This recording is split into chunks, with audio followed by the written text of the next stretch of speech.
Yo, okay. So hari ni saya nak cerita pasal apa yang saya buat sebagai digital marketer. Okay. So sekarang saya bekerja kat Huzaifah Studio. Studio ni adalah studio ni untuk usahawan yang nak launch produk, yang ada produk. So kita akan shootkan video untuk dia, shootkan gambar untuk dia. Dan kalau dia nak launch produk baru, kita akan shootkan, buatlah video launch, video teaser macam tu. So semuanya adalah semua studio semua package yang ada kat studio adalah untuk bantu usahawan. Okay. So macam mana saya dapat kerja kat situ? First kali lepas saya habis belajar tu kan, tak adalah, sebelum saya habis belajar tu saya ada cuti sikit. Sebab tu saya start cari kerja. Saya cari kerja kat mana-mana. Saya hantar kat satu Selangor ni lah. Saya waktu tu memang tak kisahlah nak kerja kat mana pun, asal dapat kerja, dapat pengalaman. Dan yelah, barulah cantik resume tu, barulah kita boleh letak 1 year experience kat company mana. Sebab saya ni tak ada experience. And tu satu lagi, sebab saya nak belajar cara buat marketing untuk company. Sebab saya nak test marketing skill saya. So saya pun apply kerja sebagai digital marketer. Apply sini, apply sini. Dan alhamdulillah saya dapat kat beberapa tempat. Tapi saya nampak Huzaifah Studio ni, dia lebih tertarik dengan saya. Sebab satu, dia famous, ramai founder datang situ. Yang kedua, sebab ada seorang pekerja tu yang saya dah lama follow. Dia influencer. Dan influencer ni, dia kerja kat situ. So saya macam, okay lah. Saya memang follow dia dan saya tahu dia kerja kat situ. So which is nice. Tu kedua. And ketiga, sebab gaji Huzaifah Studio ni dia lagi besar daripada semua company yang saya dapat, semua offer yang saya dapat kan. Saya nampak gaji ni lagi besar, so saya ambil yang ni. So macam mana saya dapat kerja ni adalah, saya sebenarnya waktu interview saya dah kata dah, saya tak boleh buat iklan. Waktu interview tu saya dah beritahu dah, saya tak pandai buat iklan. Dan dia dah test dah pun. Dia test, tengok okay, dia ni memang tak pandai tekan-tekan dalam iklan. So waktu tu dia tahulah. Tapi dia tahu yang saya ni pandai marketing. Sebab dari segi resume saya, dari segi pengalaman saya pandai buat marketing menggunakan organic method. Cara organik, mana cara saya post kat Facebook, cara saya buat podcast semua tu. Dan so itulah yang buatkan saya rasa dia tertarik untuk cari saya, untuk ambil saya sebagai digital marketing. So dan dalam interview tu juga dia kata, okay, so kalau awak terima, apa yang awak buat? Manakah awak tak pandai buat iklan, apa yang awak akan buat? So saya kata dia, okay, dalam seminggu pertama tu saya akan belajar je. Saya akan tengok video, saya akan baca buku semua tu. Dan minggu kedua saya akan buat lah semua benda tu. Saya akan test semua skill yang saya dah belajar. Itu je saya kata. Dan alhamdulillah jawapan tu diterima. Okay. So apa yang saya buat, okay, so bila dah dapat ni kan, bila dapat kerja tu, saya pun mulakan dengan kerja-kerja yang dibuat oleh digital marketer sebelum ni, iaitu update nombor-nombor kat nombor ni lah, sales, update nombor sales, berapa customer, berapa revenue, semua tu memang memang banyak lah kena ni update. Okay, satu. And then kedua, saya kena tahu macam mana nak iklankan offer-offer yang ada. So saya kena tahu macam mana nak buat skrip tu macam mana, nak rakam. Memang banyak sebenarnya. So ada 4 proses, ada 4 step yang saya buat selalu. First kali kena research, and research pasal audience, and research juga pasal iklan apa yang convert. Barulah saya buat skrip. So kalau saya ada video reference, saya akan buat skrip yang boleh digunakan hampir sama sebagai video reference tu. So kalau video reference tu dalam 15 saat, saya akan buat 15 saat lah. So macam tu. And then bila dah buat skrip tu, saya akan cari orang.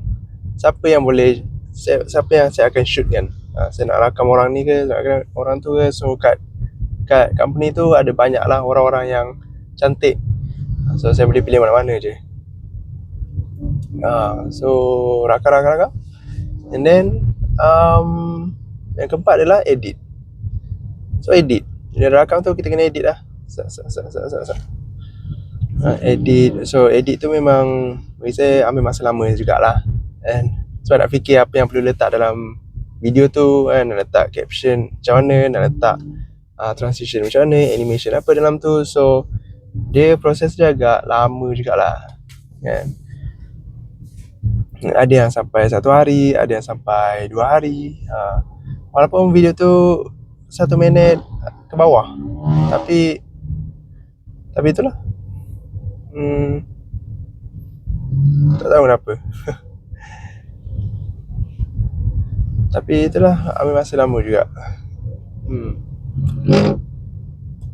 then yang kelima dah. Yang kelima saya kena publish ads tu. So saya dah test ni kan, dah test banyak. Saya dah test, saya dah publish tu, saya kena test iklan tu. Bila dah publish tu bukan lepas yang tu je, kita kena test sama ada iklan tu berjaya atau tak. So kalau tak berjaya, kita kena shoot yang lain ataupun edit yang lain. So itulah bahagian yang mencabar sebenarnya. Mencabarnya adalah kita kena tahu convert ke tak iklan tu. Kalau tak convert memang sakit lah. Kalau tak convert tu memang alamak, kena shoot baru lah. So waktu research tu lah kita kena buat betul-betul sangat. Research tu memang kita kena tahu skrip apa yang perlu digunakan waktu tu.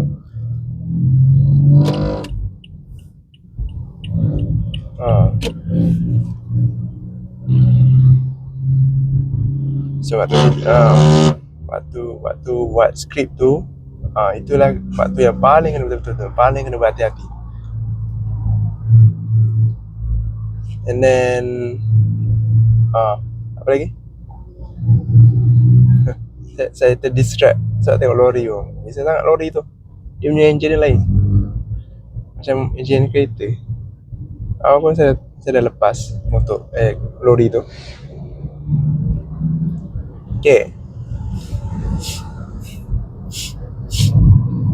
So itulah step sebagai untuk buat iklan. Nampak tak step dia? Daripada research hinggalah testing. So orang tak nampak benda tu. Orang hanya ingat rakam terus publish. Itu je orang tahu. Tapi tak tahu yang lepas publish tu adalah kena test iklan tu sama ada betul atau tak. Kalau tak betul kena shoot balik. Itu yang paling sakit tau. Shoot balik lah. Ya, sama ada shoot balik ataupun ubah cara edit, ubah cara hook. Itu yang kita kena figure out sendiri. Apa yang salah. Hook ke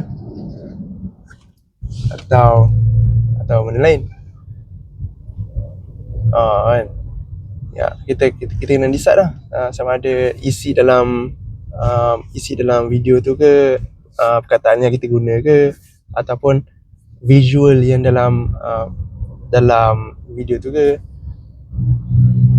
Memang tu mencabar sikit.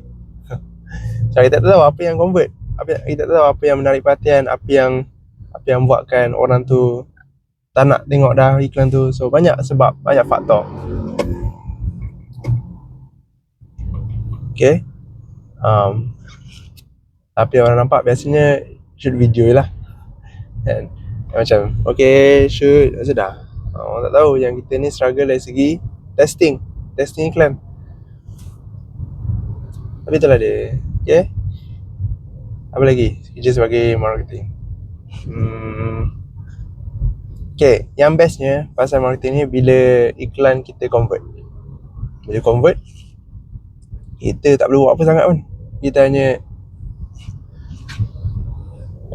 bila convert kita bila kita buat iklan dan iklan tu convert dan tarik banyak sangat leads. Ada satu hari tu pernah dapat 33 leads dapat. Saya macam wow, banyak kan, terlebih capai KPI ni. So saya pun wow, okay, dia best bila semua benda tu bagus. So kita hanya perlu relax lah. Ada satu hari tu memang saya relax sangat, saya tak perlu buat apa. Saya macam nak buat apa hari ni, iklan dah convert kan. Saya hanya perlu ubah-ubah sikit tentu, ubah bajet ke kan, ubah bajet ke, atau ubah audience ke, atau ubah apa-apa yang perlu, kalau nak ubah lah. Tapi tak payah ubah. So dia best bila benda tu convert, kita tak perlu buat apa dah. Ada satu hari tu memang saya tidur je. Banyak tidur je. Banyak tengok TikTok. Itulah. Tapi kita kena tanya jugalah team sales, dia orang boleh tak close, okay tak audience tu, okay tak leads tu, apa masalah ya, apa soalan yang ditanya oleh leads tu.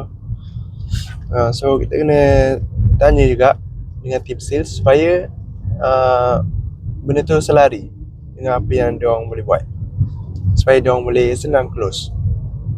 So sebagai marketer ni kena sentiasa bekerja dengan team sales, supaya kita tahu apa masalah customer, apa soalan customer, dan semua tu lah. Okay, itu je lah dari saya. Sekian.